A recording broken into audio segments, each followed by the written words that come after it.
Bonjour à tous, bonjour à toutes. Je vais vous faire peut-être ce que on pourrait penser être un remake de ce que j'avais présenté sur Saint-Roch, mais ça me tient à cœur de recommencer sur ce livre que j'ai écrit pendant le Covid, pendant qu'on était isolés, et, euh, et en fait qui est quand même une mine de choses très intéressantes. Je voudrais également, dès le départ, faire que quelques annonces. Inscrivez-vous, s'il vous plaît. Rarement, en fait, je vais faire de moins en moins de transmissions en présentiel. Donc, autour du 15 août, il va y avoir une formation sur les salles de Schussler, les isothérapiques et puis un peu peut-être ce que vous voudrez. Ça peut être aussi un peu d'énergétique, un peu de travail sur les pierres, un peu d'homéopathie. Cette date, elle est gardée depuis plusieurs années. Ça dure 3 jours. Renseignez-vous auprès du laboratoire pour ça.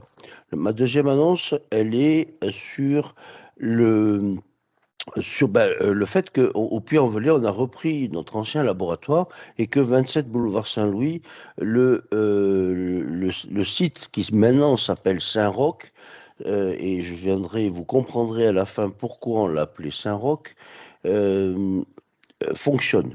Alors, venez tous au puits pour les gens qui sont du 43 et même d'ailleurs, pour pouvoir bénéficier des produits de Vecteur Énergie et également de l'équipe enfin soignante, c'est pas le mot, mais de thérapeutes qui m'accompagnent, qui m'aident et à qui je fais confiance. N'oublions pas donc l'espace Saint-Roch, 27 boulevard Saint-Louis au Puy. N'oublions pas le livre que j'ai pu écrire sur Saint-Roch. Et oublions pas à la fin de tout de retrouver la santé par l'intermédiaire de la chute que je vais vous faire aujourd'hui sur la conclusion. C'est la conclusion. Ne vous laissez rester en ligne et ne vous laissez pas aller. Ah, voilà. Donc, le livre de Saint-Roch, il s'articule sur 5 parties. Saint-Roch le pèlerin, Saint-Roch les zoonoses, parce qu'en fait, toutes les maladies sont souvent transmises par des animaux. Alors là, je fais une avancée terrible. Là, vous avez une oie. L'oie, c'est la pédoc. La pédoc, c'est le pèlerin de Saint-Jacques qui va jusqu'à Saint-Jacques. Et donc, en fait, c'est pas l'oie qui transmet très souvent, c'est le canard. Le canard, il transmet les zoonoses, mais lui, il n'est pas malade. Il semblerait qu'il y ait une épidémie de grippe. Statistiquement, je ne sais pas bien. Après, je vais m'avancer. Ne vous faites pas vacciner. À l'heure actuelle, c'est plus des vaccins. Donc, on ne sait pas trop ce qu'on est en train de nous faire. Alors, prenons le temps. Hâtons-nous avec patience, comme disait Jean de La Fontaine. Troisième partie, la partie entre justement les relations qu'il peut y avoir entre le Covid et la peste du XVIIe siècle. Au XVIIe siècle, c'était des bactéries et petit à petit, en fait, on va vers des informations ARN, des informations ADN qui font que les vaccins aussi évoluent. On est très très loin de la vaccine le mot vaccination vient de vaccine, une maladie qui était transmise par les vaches. Et on est très très loin de prendre un petit morceau d'un patrimoine génétique extérieur d'une membrane d'une bactérie atténuée ou pas, l'injecter et éventuellement sauver les gens. On a aussi connu la rage. Et voilà. Bon, tout ça, on est sur un tournant. Ce tournant, il ne faut pas le prendre mal. Je veux dire que moi, je fais confiance à la science, je fais confiance aux scientifiques, je fais confiance à l'avenir. Mais ce qui peut se passer, c'est que il y a des marchands du temple qui sont là pour faire de l'argent sur du court terme. Et ça, c'est quelque chose qui m'horripile quand même beaucoup. La quatrième partie, c'est la phytothérapie anti-infectieuse. Je ne vais pas vous en parler aujourd'hui parce que l'objectif, c'est pas de faire les reliaisons avec les plantes et la théorie des signatures que l'on pouvait avoir sur l'époque de Paracels et puis ce qui maintenant aboutit, ah merci beaucoup, ce qui aboutit maintenant à des avancées thérapeutiques. Donc il faut quand même faire confiance, mais pas aux marchands du temple. Et il semblerait qu'à l'heure actuelle, la partie commerciale prenne le pas sur la partie éthique. Et cinquième partie, c'est la thaumaturgie, c'est-à-dire la capacité de soigner par la prière, par la présence, par l'émotion, par l'échange. Mais c'est là où je voudrais en revenir un peu, et c'est ça le but de mon intervention d'aujourd'hui, c'est de passer du roc, Saint-Roch, à la pierre, Saint-Pierre. Mais pas Saint-Pierre. La pierre qui va nous soigner, qui va guérir le côté astral et tous les oligoéléments. Et la dernière fois, je vous ai fait une conférence sur l'Ormustes, mais on n'en est pas là. Je voudrais faire des choses beaucoup plus précises et c'est aussi l'introduction à de ce que je voudrais présenter sur mes 3 jours de formation au mois d'août. Alors, ne prenez pas peur, ça, c'est le masque. Je ne vais pas le mettre parce que sinon je suis obligé d'enlever les lunettes et le casque. Ça, c'est le masque d'un médecin de la peste. Je vous mets en travers si vous voulez. Hop, il faut que je trouve la caméra. Au XVIIe siècle, à l'époque de Saint-Roch, où à l'intérieur du nez, on mettait des huiles essentielles, des plantes et tout ça pour enlever les miasmes. Parce qu'il faut bien se dire que dans une ville où il y avait plusieurs dizaines, voire centaines de morts en même temps, l'atmosphère devait être irrespirable. Et bien en fait, ça, c'est pas mal, ça. Il faudra la garder, cette photo. Euh, et en fait, ça, c'était le professeur Raoul du XVIIe siècle, et ça, c'est le professeur Raoul du XXIe siècle. Bon, est-ce qu'il faut repartir dans les services hospitaliers avec des masques pour tout, pour la grippe, pour voilà. Et puis surtout, s'il faut pas poser son masque et qu'un autre le mette, pourrait être mal. Vous voyez qu'on a quand même peut-être évolué au niveau de la technique, au niveau des problématiques, mais on n'a pas beaucoup évolué au niveau de la protection vraiment de la population.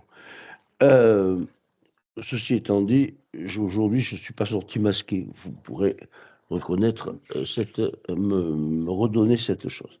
Alors, je vais quand même repartir sur Saint-Roch le pèlerin. Saint-Roch, hein, c'est l'oie qui se promène. Voilà. Et la chose qui se passe, c'est que quand on part du Puy-en-Velay, de la chapelle Saint-Michel, non, on part de Notre-Dame, on ne part pas de la chapelle Saint-Michel, et qu'on entreprend le chemin de Saint-Jacques-de-Compostelle, on va subir plusieurs actions différentes en fonction du lieu où on va être. Et on va finir à Saint-Jacques-de-Compostelle. Saint-Jacques, c'est Saint-Jacques Picador. C'est Saint-Jacques le... bon, excusez-moi, mais on appelait ça Matomo, alors que c'est pas du tout ce que je pense, parce qu'on était en pleine reconquista de l'Espagne à cette époque-là, pour mettre en place justement de nouvelles routes, de nouveaux chemins d'accès. Et quand on part à Saint-Jacques-de-Compostelle, on est un jacquère. Quand on revient, on est en roc. Pourquoi? Vous regarderez sur la photo peut-être que vous avez en filigrane, je ne sais pas si vous l'avez. Moi, je me vois, mais je ne sais pas ce qui se passe à côté. Euh, En fait, Saint-Roch, il fait voir son genou. Il n'y a que 2 saints qui font voir leur genou, c'est Saint-Roch et Saint-Jean-Baptiste. C'est un signe d'initiation. On voit que sur cette photo qu'on voit le genou gauche. Normalement, sur les saints du XVIe siècle, c'est le genou droit qu'on voit. Petit à petit, l'iconographie a bougé, le chien a changé, mais l'énergie et la capacité de guérir, de se soigner ou de ne pas tomber malade en faisant de la prévention reste la même avec, comme dit Anne de Souzenel, avoir un esprit d'ontologie parce que l'important c'est de s'en sortir, mais par en haut. Voilà. Donc, en fait, ce qui peut se passer, c'est que dans ce voyage qui part de Saint-Jacques vers Saint-Jacques et qui revient avec un roc, quelqu'un qui est initié, il s'est passé beaucoup de choses. Euh, on a 2 histoires. On a une première histoire qui est l'histoire qu'on va qualifier euh, l'histoire de l'histoire. Mais euh, l'exotérisme, ce qui est à l'extérieur, on n'est pas sûr que Saint-Jacques, que Saint-Roch ait existé. Il n'y a pas beaucoup d'éléments. Il y a là aussi une espèce de de légende, qu'il a été sous François Ier faire les guerres d'Italie, puis qu'il était en prison chez son cousin, puis qu'il est revenu, comme il a pris la peste et que son chien l'a nourri, il a pu guérir, et après il avait le devoir ou le droit et la capacité de soigner rien que par le toucher. Des thaumaturges, on en a connu beaucoup historiquement. Et la dernière partie de mon livre parle de ça. Mais aujourd'hui, comment dire, la passerelle que je voudrais créer est une passerelle entre le roc, ROCH, et le roc, ROC, et la roche, ROCHE, qui en fait fait que, euh, comme toutes les maladies sont descendantes et les guérisons sont ascendantes, il faut bien trouver à un moment l'impulsion et se faire aider par quelque chose qui est impulsionnel, même si ça peut être un sacrement, une croyance ou quelque chose d'autre, pour aller vers un espoir.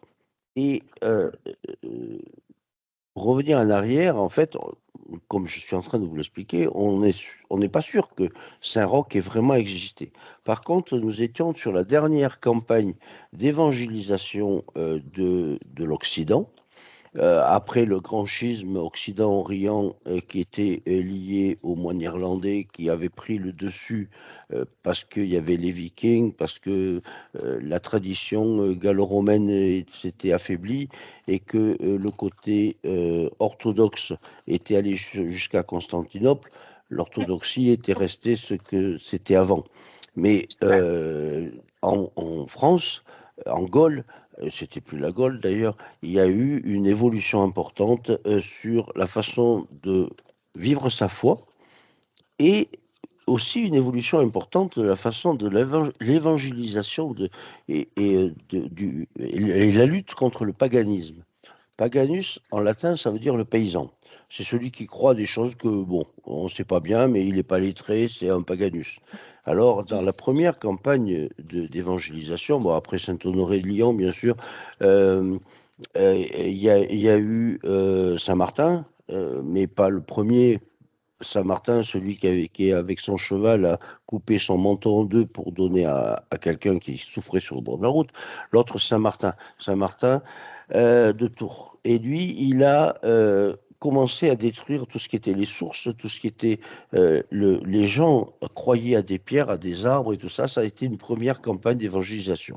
Après, il y a eu la deuxième campagne d'évangélisation qui, elle, était, à mon sens, beaucoup plus positive, c'est-à-dire la multiplication de 1200 ou 1500 églises romanes sur le sol français, qui s'est fait en 150 ans et qui a permis d'incarner justement plus sur le mythe et sur la fonction de la mer terre, puisque une église romaine, elle fonctionne avec la mer, avec l'eau, la terre et l'eau. Donc cette campagne-là était plutôt positive et qui était liée justement à la peur qu'on croyait qu'à la fin du Xe siècle, tout le monde allait mourir. Du coup, il y a eu une réaction. Cette réaction, pour moi, était intéressante. Et après, il a commencé à y avoir des chasses aux sorcières. La chasse aux sorcières, c'était Galilée, c'était Giordano Bruno, c'était tous ces gens qui pouvaient gêner. C'était Copernic. Tous ces qui remettaient en cause, parce que la science avançait, des choses qui étaient de la croyance, mais qui correspondaient en rien euh, dans une réalité historique ou ontologique. Et la finale, c'est la fin du fin, on est au XVIe, XVIIe siècle, et c'est la grande campagne des bûchers contre les sorcières. Ça a été le grand moment où, en fait, il suffisait d'être roux, ou d'être dénoncé, ou d'être tout ça, et on finissait sur un bûcher. Mais c'était également la période où il y avait la peste, et certains disaient que la peste était due à ce que les gens faisaient des péchés et qu'il fallait que d'abord ils fassent une rédemption de leurs péchés pour éliminer la peste. C'est intéressant comme idée, mais ce n'est pas complètement vrai, sachant que euh, tout ça, c'était la dernière campagne d'évangélisation sur les rochers, les pierres. Et c'est ça qu'aujourd'hui je voudrais dénoncer. C'est cette intervention de certains qui, comme aujourd'hui en science, croient avoir la science infuse et qui émettent des vérités. Je ne sais pas si vous regardez la télé, moi je regarde très peu, mais on n'a que des spécialistes. On a des spécialistes de tout, tout le temps. Mais en fait, ils ne savent même pas de quoi ils sont spécialistes, hein, parce qu'en fait, il n'y a rien qui est fondé profondément sur ce qu'on est en train de vous raconter tout le temps. Eh bien, au XVIIe siècle, l'histoire de Saint-Roch, ça a été exactement la même chose. Alors, on a éliminé tous les endroits où il y avait encore des dolmens, des menhirs, ce qu'ils ont appelé le paganisme, des lieux qui semblaient un peu plus sacrés. Mais comme disait Baudelaire, il y a des lieux où souffle l'esprit. Et quoi qu'on en dise, et quoi qu'on en fasse, et quoi qu'on dogmatise sur ces lieux, l'énergie du lieu restera toujours. Et l'énergie de la pierre précieuse, la pierre que vous êtes, euh, est peut-être ce qui nous relie au divin et qui est le plus intéressant à ce sujet. Il y a mon travail sur l'Ormusde, que vous avez pu peut-être écouter du mois dernier, mais il y a également des choses qui sont intéressantes. Dans la tradition juive, on dit qu'on a une petite pierre en bas de la colonne vertébrale et que cette petite pierre est la conscience et la condensation de toute notre énergie. Ça, c'est peut-être intéressant. Je suis sûr que c'est intéressant. Cette pierre, elle s'appelle luz, L-U-Z. Mais luz, en latin, c'est la lumière. Réfléchissons et laissons-nous aller parfois sur des chemins euh, euh, de pèlerinage qui pourraient nous sembler étonnants à suivre. Ma chute, elle va... Alors, excusez-moi, je reviens en arrière sur mon propos, je me suis un peu enflammé. Donc, en fait, je voulais quand même vous reparler de mon livre, parce que le livre de Saint-Roch, c'est une mine. En fait, j'ai mis 2 ans à l'écrire, mais c'est 40 ans de vie, avec Saint-Roch pèlerin, l'exotérisme, l'ésotérisme, les zoonoses, le Covid, la phytothérapie, puisque c'est aussi mon travail, et éventuellement, au final, la prière et sympathie, empathie, antipathie, pour aider l'autre parce qu'on le comprend, on le prend avec. Comprendre, ça veut dire prendre avec soi. Pour aboutir, rapidement après que vous aurez pris connaissance de mon bouquin, quand même, commandez-le au laboratoire. Il est en vente à 30 euros à la place de 39, puisqu'on n'est pas diffusé sur des réseaux de libraires. Je voulais vous faire voir le final. Et ça, c'est mon prochain livre qui arrive. C'est le livre qui va mettre en relation les fleurs de bac avec les élixirs minéraux. On a sélectionné, j'ai fait partie d'un groupe de travail, 36 pierres qui vont nous permettre de travailler les émotions en corrélation avec les fleurs de bac. Qu'est-ce que je vous ai amené aujourd'hui au hasard? Parce que j'ai fait toujours confiance au hasard.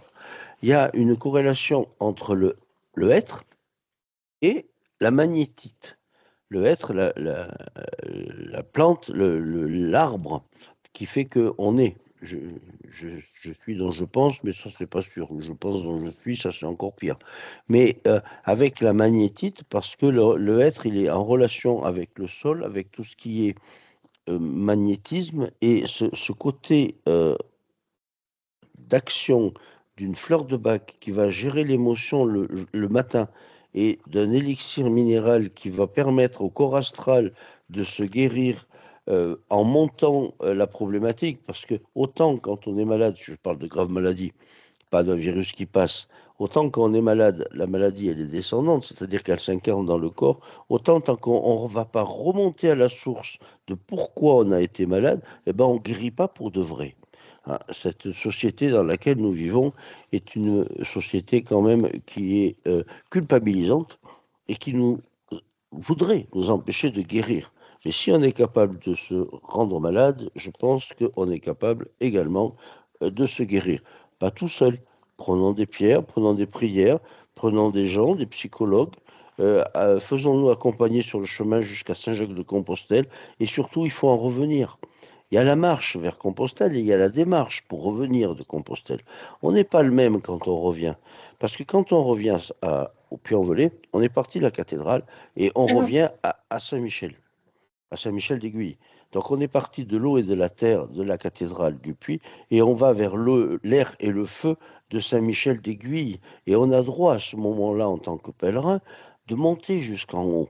Et si vous y allez, je vous encourage à y aller, même si c'est un peu haut et qu'il y a des marches et des marches, vous pouviez à l'époque vous endormir dans une cavité qui permettait de passer la nuit à cet instant-là.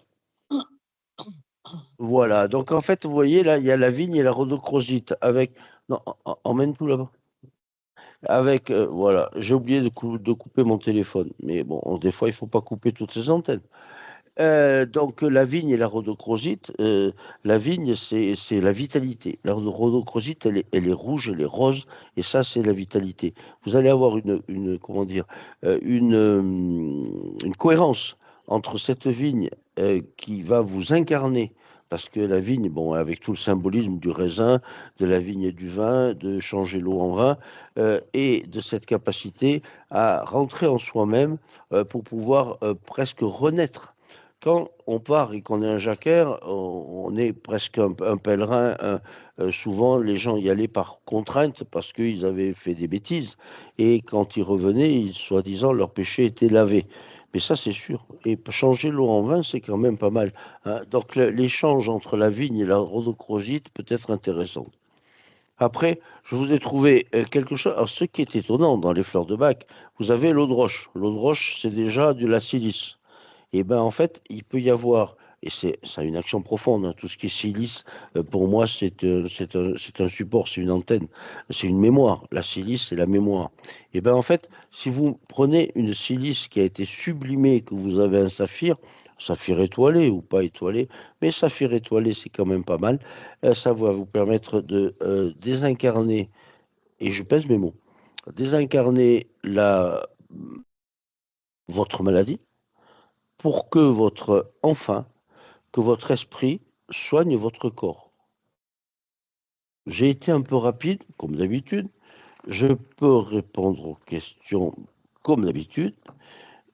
Je ne sais encore pas quel sera le sujet du mois de février, mais je pense que je vais continuer ce travail et que je vais faire chaque mois une conférence sur euh, peut-être, pour aller plus vite, on n'a pas de temps à perdre non plus, sur les 7 états que décrivait le docteur Bach.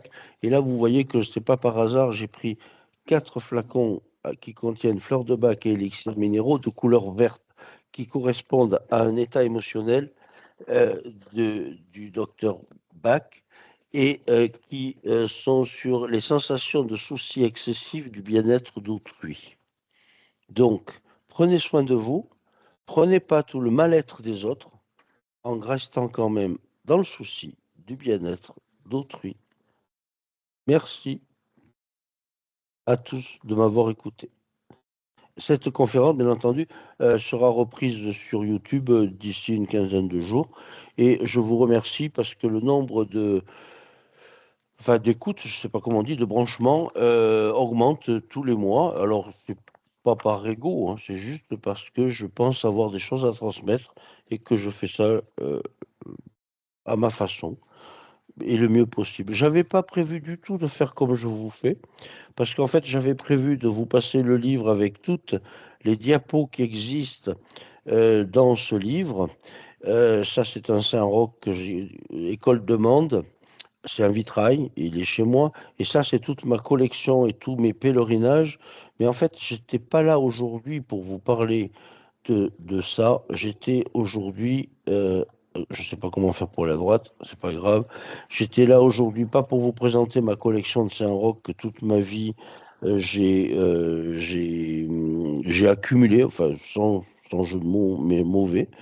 Euh, mais peut-être que bon, je vais peut-être mettre le livre en ligne gratuitement aussi, au moins le PowerPoint qui correspond à ça, pour que chacun puisse, sans faire le pèlerinage s'il a mal aux pieds, avancer dans des voies qui sont sûrement tracées par avance par ses ancêtres et par lui-même.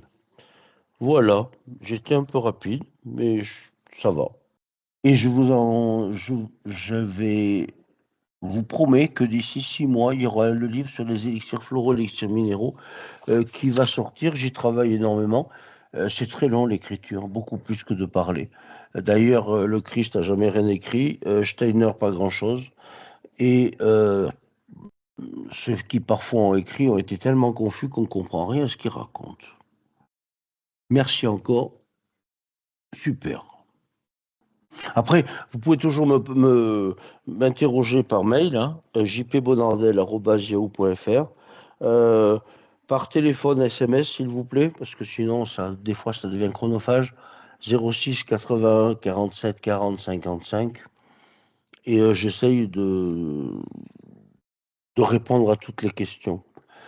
Mais quand même, si vous pouviez avoir l'occasion de faire un petit bout du chemin de Saint-Jacques, mais tous les chemins mènent à Saint-Jacques, non, tous les chemins mènent à Rome. Pour conclure un petit peu, en fait, il faut savoir qu'il y a 4 voies énergétiques et 4 voies initiatiques. Celle de Saint-Jacques, c'est le picador, c'est le pic du jeu de cartes. Parce que ça, c'est un jeu de loi. Mais il y a aussi les autres jeux, le tarot, par exemple. Donc, pic, voilà. Après, vous avez le trèfle, tous les chemins mènent à Rome, le trèfle, c'est l'argent. Donc en fait, c'était à l'époque où il y avait les indulgences et tout l'argent qu'on a récolté en Europe a permis de construire Saint-Pierre de Rome. Donc tous les chemins menaient à Rome, non, c'était tous les impôts qui allaient à Rome. Après, vous avez la voie du cœur. La voie du cœur, c'est Jérusalem. Si vous allez marcher jusqu'à Jérusalem, vous suivez la voie du cœur. Et pour finir, ben, il y a la voie du carreau. Le carreau, c'est la mort. Et en fait, c'est la voie du nord. Et on a trouvé, en haut de la Scandinavie, un pèlerin qui avait été à Saint-Jacques et qui avait une coquille sur lui, dans sa tombe, en plomb. Donc le plomb, c'est Saturne, le carreau, la mort. Et il y a 4 grands pèlerinages, enfin, plus tous les petits que vous pouvez faire, même le vôtre que vous pouvez vous inventer. Il faut pèleriner, c'est important. Merci.